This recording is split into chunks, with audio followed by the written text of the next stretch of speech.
Senate President, Senate Pro Temp, Sergeant at Arms, and Senate Secretary, dapat majority vote of all its members din. Of all its members. Yes, that's Rule 2, Section 2 of the Internal Rules of the Senate. Right. So, nasa Rule 2 po yan ng Rules of the Senate. Kagaya po sa House, meron din po silang rules at ini-election din po nila ang kanilang, what do you call this, mga officers. In fact, di ba may issue yan noon, nung congressman ka pa, Congressman Attorney Neil.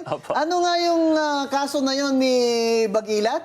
Sige po. So during our time kasi, yun yung first time, if I'm not mistaken, in the history of Congress na binago po yung pag-elect ng minority leader. Kasi based on parliamentary practice, yung second place, automatic minority leader. Pero kami po, as the minority back then, we insisted na under the rules of Congress, nakalagay doon, the minority must elect a leader among themselves. So may rules talaga. Yes. Pero ang sinasabi ni Bagilat noon, kaya siya pumunta sa Supreme Court na imandamos ang House na siya ang italagang minority leader, ay based lamang sa sabi niyang custom o tradisyon. Parliamentary na practice. Napagkagawian na. Yes. So ang inyo pong sagot sa Supreme Court ay... Dapat masunod yung internal rules of Congress. So, at ano po yung sabi sa rules? Sabi po sa rules, kami yung validly elected group of minority. So, dapat ihalal, iboto ng mga minority ang kanilang minority leader. In accordance with the congressional internal rules. Yun. So, talo po si Congressman Bagilat doon. Kaya hindi siya nag-minority leader. Yes. So, the point is, yung House at ang Senate, may mga rules po sila. Na sa Senate especially, ay ayon po sa konstitusyon. Okay? So, ang sinasabi naman na Gatchalian, Risa Ontiveros block ay hindi naman sinasabi sa konstitusyon na majority of all ang pro tempore at ibang officers. Kaya walang duda na pwede itong 12. Kaya sila nag-take over. Diba? Kasi sabi nila, may quorum sila dahil yung dalawa, isa na, wala na, hindi makita. Pangalawa, si Jinggoy ay nasa jail. So sinasabi nila, 12, hindi 13 ang quorum.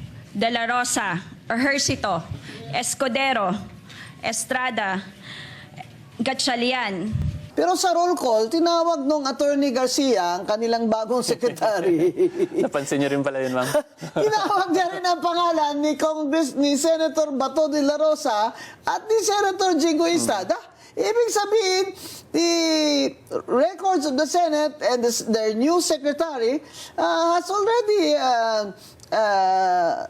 made it of record na yung dalawa na yan ay senador pa rin sila at kasama sila sa roll call at kasama sila dapat sa bilang ng quorum. Yes. Hindi po ba? Of all members. Pero binaliwala lang nila yon. Basta sinabi nila na 12 na lang kasi 22 na lang. Di ba? So, they declared all positions vacant and they elected Gatchalian, their own secretary. And then may problema sila. Wala silang Senate President. Kasi ang sa konstitusyon nakasasabi ng majority of all. Di ba? So, kahit sila, tinatanggap nila yun. Na ang majority of all ay 13. Hindi ba ba? Yes. Kaya lang sinasabi nila na hindi naman sinasabi sa rules na ng konstitusyon na ang pro tempore ay kailangan majority of all din. Di ba? Ang sinasabi ni Senate President Cayetano, to which you agree, na ang Senate President ini-elect, ang pro tempore ini-elect kagaya ng Senate President. Hindi po ba? Kasi nasa rules naman ng Senado na ayon sa Constitution, it's never been questioned before. Never been questioned before except now. Siguro napaka-brilliant itong Senator Gatchalian na ito na meron ka namang bagong interpretation na hindi ko alam, ha? Ito, pabago-bago tayo dito ng ruling na Supreme Court pag nagkataon, ha? Pero palagay ko, ang layo naman. Ang layo naman ng gusto mo, Senator Gatchalian at Senator Risa, na ang majority of all ay 12. Abay, yun nga, kahit grade 2 marunong naman ng 50% of 24 is 12. So, plus 1, ang majority ay 13. So, ngayon, may problema sila, Attorney Neil. Kasi wala silang Senate President, di ba? Oh. Kung ang pro tempore mag-acting Senate President, ano ibig sabihin yan? Oh. Well, yung kailangan po talaga maintindihan dyan is, under the Senate rules itself, kung hindi pa po na-elect validly yung replacement ng isang Senate President, the Senate President is still the continuing in his capacity as Senate President. Teka mo. So, nasa rules Teka din po muna, yan actually ng Senator Senate. Gatchalian, hindi ka President. Sabi mo, acting President ka lang. In the first regular session of the 20th Congress is hereby called to order. Mahirap po mag-acting, alam nyo. Ayaw ko yung mga acting na yan eh. Pero sige, pagbigyan na kita. Pro tempore ka lang, sabi mo rin. Oh. Ngayon, sino ang Senate President nyo? Diba? Kasi hindi naman papasok sa meeting nyo si Alan Peter. Dahil siyempre sabi ni Alan Peter, bogus kayo. Diba? Sinasabi nyo rin bogus si Alan Peter. Ba't hindi na lang kayo mag-elect ng Senate President nyo? Kasi nga, 13 kailangan nyo under the Constitution. Ano? Hindi naman na alam nyo. You may think we're stupid, but we're not that stupid. Di ba? Senator Gatchalian, naman. You're the plastic king. You're a businessman. You know how to count money. Oh, how come you don't know how to count what the number of majority of all senators means? Ngayon, ito, you have a problem because you also agree that the Constitution says that Senate Presidents to be elected by a majority of all 24. Oh, kaya hindi kayo nag-elect. Pero ito sabi ko nga, Attorney Neil. Tignan nyo kung gaano to ka-illogical tong grupo ni Gatchalian at ni Risa Ontiveros. Naniniwala din kayo na ang konstitusyon nagsasabi na 13 dapat ang majority para mag-elect ng Senate President. Diba? Kaya hindi kayo nag-elect ng inyong Senate President eh. Diba? That's why hindi kayo nag-elect. Ayun. You mean to say, ang Senate President na kailangang i-elect by 13 votes ay pwedeng ma-dissolve by 12 votes? Oh. Nasaan ang logic dyan sa mathematics at Senator Gatchalian? Ang posisyon na pwede lamang i-elect by 13 votes, pwedeng ma-dissolve or vacant by 12 votes? Oh, Senator Gatchalian, Risa Ontiveros, Ping Lacson, and you, Erwin Tulfo, not only have to shape up your mathematics, you really have to check your logic. Because hindi naman ho kami maluloko eh. Kung hindi ang Senate President, sinong pipirma ng mga check-in nyo? Sabi ko, Neil. Kaya nag-offer na lang si Senate President Cayetano na mag-co-sign na lang kami ni Sherwin. Kasi kawawa naman yung mga empleyado na, what if later ma-void yung kanilang authority dyan ni Gatchalian? Paano yung mga sweldo?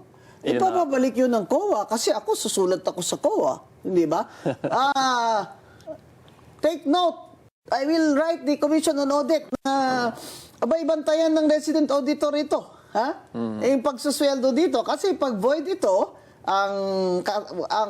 walang kapangyarihan si Senator Gatchalian, ay ipasuli sa empleyado ang kanilang sweldo. Yung bagong secretary, sergeant at arms, siyempre hindi nila isusuli. Kawawa naman sila. Dapat si Senator Gatchalian is a billionaire. He should be the one who should pay. Di ba? Oh. So, klaro-klaro, kung bakit 12 lang, sabi nila ay may na sila, may majority na sila. Pero, tanggap din nila na hindi sila maka-elect ng Senate President nila dahil kailangan nila 13. Dahil sa konstitusyon. If I may add, ma'am. Yeah. Actually, nasa internal rules ng Senate na pag-election ng Senate President, dapat majority of all members in yung quorum. Yun. May specific internal rule din for Yan, sa Senate. di ba? Pero ang sinasabi nga nila na hindi daw yan sinasabi ng konstitusyon. But the rule-making power kasi of Senate emanates from the Constitution. Correct. So, teka muna.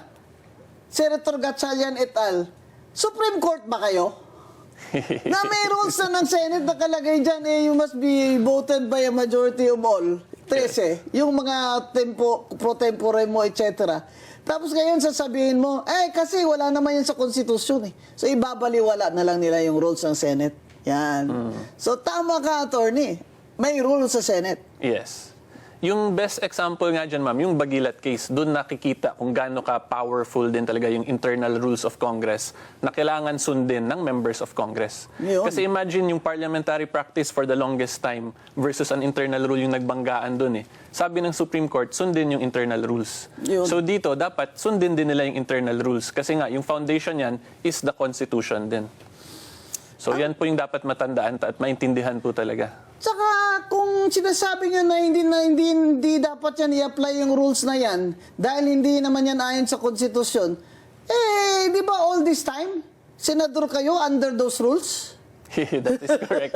Tapos bigla na lang dahil gusto nyo mag-take over, hindi, the rules does not apply. Ano ba talaga, kuya? Alam mo, Senator Gatchalian, wala na akong bilib sa'yo. Kala ko pa naman, ang galing-galing mo sa numero, no? Bilyonaryo ka kaya. All of a sudden, that rule is not constitutional because it doesn't serve your purpose. Yan, mga kababayan, bantayan natin. Bantayan natin ang pinakadelikado ng mga tao, itong mga nagsasabing napakatalino nila, na magaling pa sila sa sarili nilang batas. Aba, yung May I add, rule ma'am? na yan, batas yan sa Senado, di ba? Yes, Parang batas. Yes. Ano, attorney? May I add? If we follow that argument, yung other matters din po sa internal rules ng Senate, wala din yun directly sa Constitution eh. So ibig sabihin lahat yun hindi applicable porket walang specific provision sa Constitution. It will really lead to an unreasonable situation. It will be disorderly. Yes. There will be chaos. That's exactly what is happening now. And then you're blaming Alan Peter Cayetano for this gulo. Hindi, Senator Gatchalian and Ping Lacson. Kayo ang nag-take over. You're the one who wrested power from Alan Peter Cayetano. Kayo ang nanggulo. Kayo ang nag-cause ng chaos na ito. And that is why this disorder in our government should not be allowed to go unnoticed. Diba? Kaya pinag-uusapan natin. Yes, We should expose them. Di ba? Katungkulan natin yan. Di ba? Katungkulan natin yan na i-expose natin sila kung may mga kasamaan sila or mga mali sila. Di ba? So, alam ko naman na hindi tayo popular, Attorney Abayon, sabihin nila. Kasi si Abayon, abogado yan ni Man Scarpio. Pero teka lang. Abogado naman po kami, Kaya pag sinabi namin hindi kami sangayon dyan sa statement ng IBP board na yan, bakit? Wala ba akong karapatan? Na magdebate sa kanila? Abay, halika, magdebate tayo. Bakit? Wala ba akong karapatan magsabi na hindi ako sang-ayon sa inyo? Oo. Bakit? Kayo lang ba ang marunong sa batas? Oo. Pero, pabalik tayo, by the way, Attorney Neil. Yes, ma'am. Kumusta na pala ang kaso ni Attorney Man Scarpio? Ayun, umaandar naman po. We had 2 preliminary investigations already, although medyo na-delay ngayon kasi they requested another PI. So, yung pinaka-issue lang po talaga doon is yung illegal disclosure nung AMLAC records, tapos they weren't fully transparent in the Committee on Justice hearing kasi may 2 billion error doon. Pero hindi nila yun diniscuss ng maayos doon. They just showed na 6 billion period despite the 2 billion in error.